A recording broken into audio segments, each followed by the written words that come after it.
Alright, got the fancy little meter hooked up, little throttle. You ready? Let it rip. Throttle up, PTO's off, and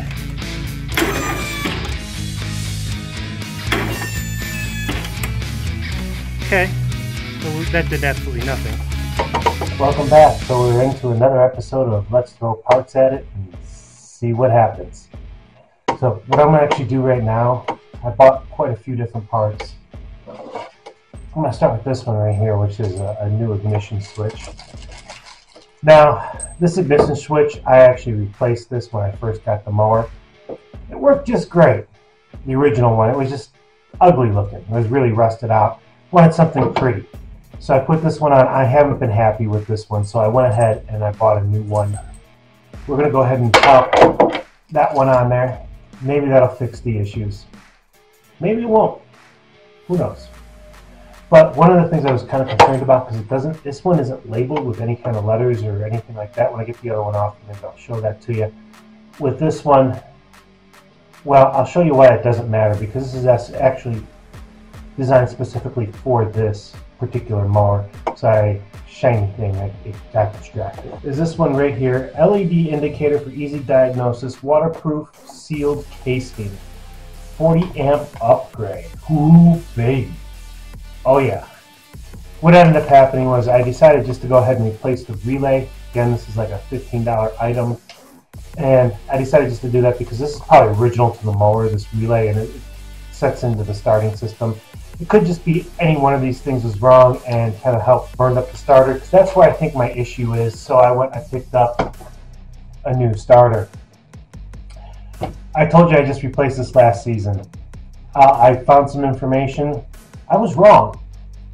I didn't replace it last season. It was 2 seasons ago. And I went and I got the cheapest one I possibly could that said made in China off of Amazon. It was about $31. And I've had it for 2 seasons. Now keep that in mind, this is a residential unit, and that was a residential starter that I put on it. So I probably have a good 22, 23 years worth of starting on it in these last 2 years. So it is very possible it's just the starter went bad. It's another possibility that with the charging system going bad, it just kind of ricocheted down, and because I didn't have the right amperage, it blew the starter. So I picked up this one. This one was about 10 bucks more than the cheapest one at $31.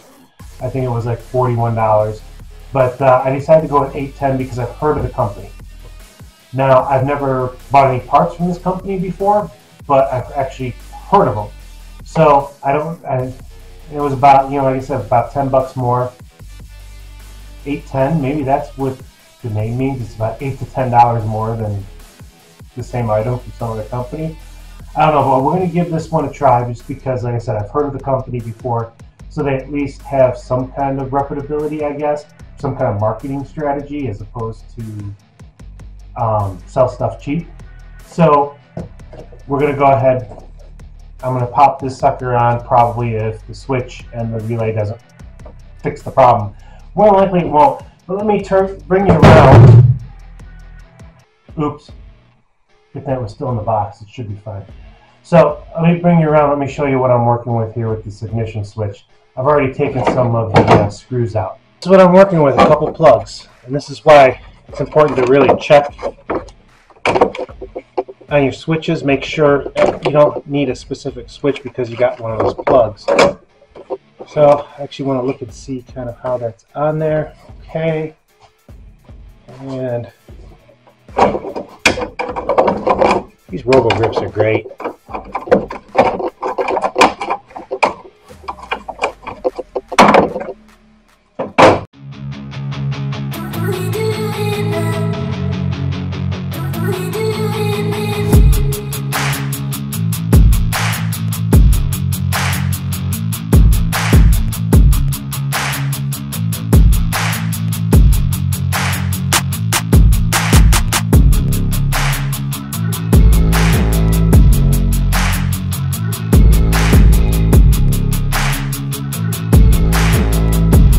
Okay, so I came back the next day. Something amazing happened last night.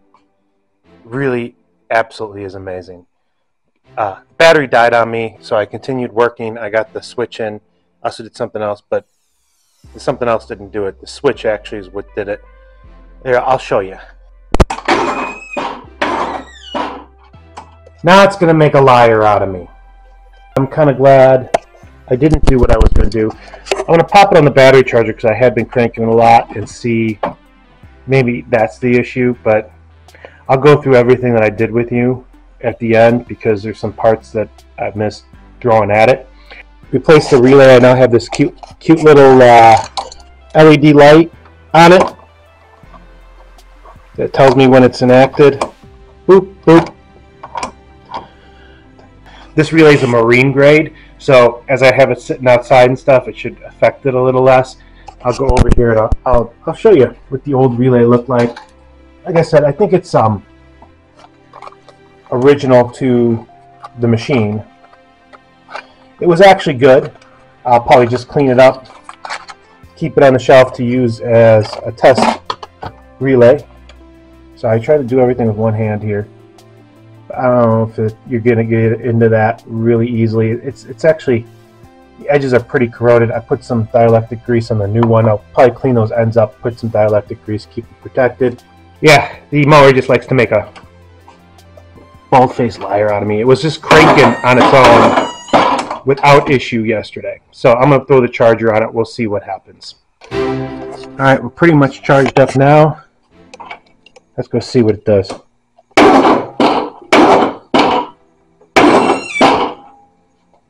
Nada. Alright, so my guess will be that there is a flat spot somewhere in the starter. So basically, starter's bad.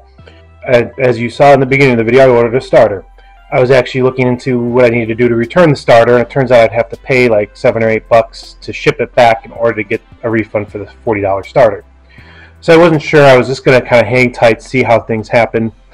There must be some kind of flat spot in the starter because that's about the only thing left that I have to replace. And when I go through everything you'll see exactly what I'm talking about. That's pretty much, other than the wiring harness itself, everything else is pretty much either new or has been tested to make sure it works. Okay, so I managed to take some parts off here, as you can kind of see. The main reason why I'm not going to record this is because, well, I got to use this wrench in there in a really tight spot to get to these top two bolts. You gotta take more apart. But your positive cable connects here. When you put this on, the metal part here that goes up against the engine, you're going to want to make sure that's nice and clean because that's your ground, that's your negative cable, so to speak. So make sure that's really good and clean. And then, yeah, I'm just going to go ahead and start taking this apart. Like I said, I'm not going to video it because this is going to take forever to do it with this wrench. But this is the wrench I got to do it in because it's such a tight spot.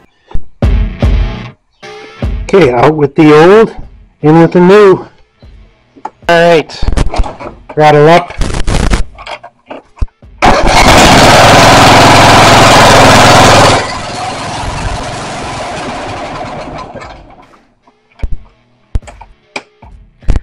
Alright, so I guess all I had to do was jog it a little bit so that the teeth meshed on the starter and on the wheel over there. But let's go through everything that was replaced. So we started with the charging system, and I replaced the regulator for the charger. So that's new. I did not have to replace the charger. It worked after that. I'm able to test that, so I know that the actual alternator is working. I replaced the battery. I did get a new battery. I don't think I put that in the video, but I got an FVP from Menards. Seems to be doing okay. I went with this one because it's 340 cold cranking amps. For some reason, this thing seems to use a lot of amps. So then I went over to the starter solenoid, replaced the starter solenoid, got a new one. This one's actually for an X mark. They're pretty standard and normal. I did replace both the fuses. One of the fuses did go bad, and I stole it from another lawnmower. When I bought the new fuses, I just replaced that fuse brand new, and I put both brand new fuses because they came in a kit in this one. We got a new relay. It lights up when it's enacted. Whoa, fancy. But that was just an item I decided to go ahead and replace. I didn't think it was actually bad, but it's probably original to the mower. Starter switch. We put on a new starter switch. I think that might have been part of the problem. I put one on new when I first got the mower because I didn't like how rusty the other one was, even though it worked. So I went ahead and bought a new one. I had never liked how that one worked. The key would like not go in there properly and everything. So we put a new starter switch in it, and then it was firing up and cranking like you wouldn't believe. I'm guessing though that with all of this and all of the issues that I was dealing with, that something happened to the starter, because there's probably a flat spot in the starter or fixed. Oh, one of the other things too, when I got the new battery, I had this cable sitting around because I replaced the positive ones, both of these, and I had to buy a kit. I think I used one of these on one of the other mowers, but the other one, I still had one of these negative ones because I had to buy two to get the one color. And I went and I replaced the new ground, and I did clean up that ground all the way back there. That thing was a real bear. I think the last time I did it, the engine was off. So, all right, my SD card is warning me that it's about ready to die, so I guess that's it for this one. I'll see you next time. Guess what? We're finally getting some rain. Finally.